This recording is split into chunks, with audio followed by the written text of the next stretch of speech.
আজকে আমি পাবদা মাছ বানাবো।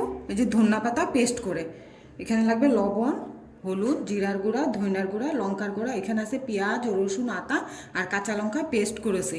আর এখানে আছে ধনিয়া পাতা, এখানে আছে সোমবারের জন্য কালো জিরা।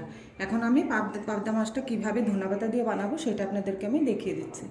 এই যে ধনিয়া পাতাটা আমি দিয়ে দিয়েছি মিক্সচার গ্রাইন্ডার, এখানে অল্প জল দিয়েছি, দিয়ে এটা আমি পেস্ট করে নেবো। এখন এই যে দেখেন ধনিয়া পাতাটা আমি পেস্ট করে নিয়েছি। পাবদা মাছটার মধ্যে লবণ আর হলুদ দিয়ে দিয়েছি, দিয়ে ভালো করে আমি মেখে নিব। মেখে আমি মাছগুলো ভেজে নিব।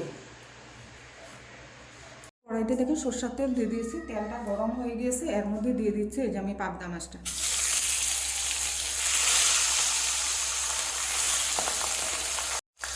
এই যে দেখেন মাছটা ভাজা হয়ে গিয়েছে, আমি এখন মাছটা নামিয়ে দেবো। এখানে এই মাছের তেলটার মধ্যে দিয়ে দিচ্ছে এই যে কালো জিরা, যে দিয়ে দিচ্ছি পেঁয়াজ, রসুন, আদার, কাঁচা লঙ্কার পেস্টটা,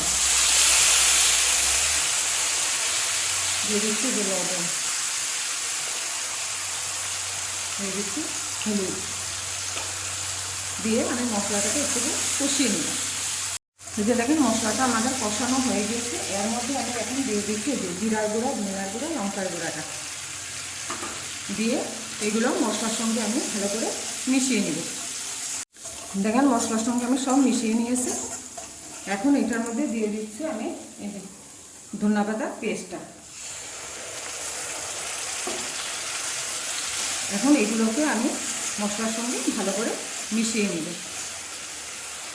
যে দেখেন মশলার সঙ্গে ধনিয়া পাতাগুলো আমাদের মিশানো হয়ে গিয়েছে। এখন আমি এটার মধ্যে দিয়ে দিচ্ছি জল। আমার এই পাবদা মাছের ধনিয়া পাতা দিয়ে রেসিপিটা যদি ভালো লাগে তাহলে আপনারা লাইক করবেন, শেয়ার করবেন, সাবস্ক্রাইব করবেন। ঝোলটা ফুটবে, তারপরে দিয়ে দেবো আমি মাছগুলো।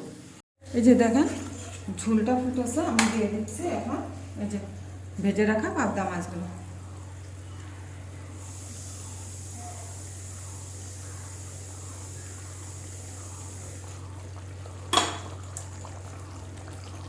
এই যে দেখেন ধনিয়া পাতা দিয়ে আমাদের পাবদা মাছ হয়ে গিয়েছে, আমি এখন এটাকে নামিয়ে দেবো।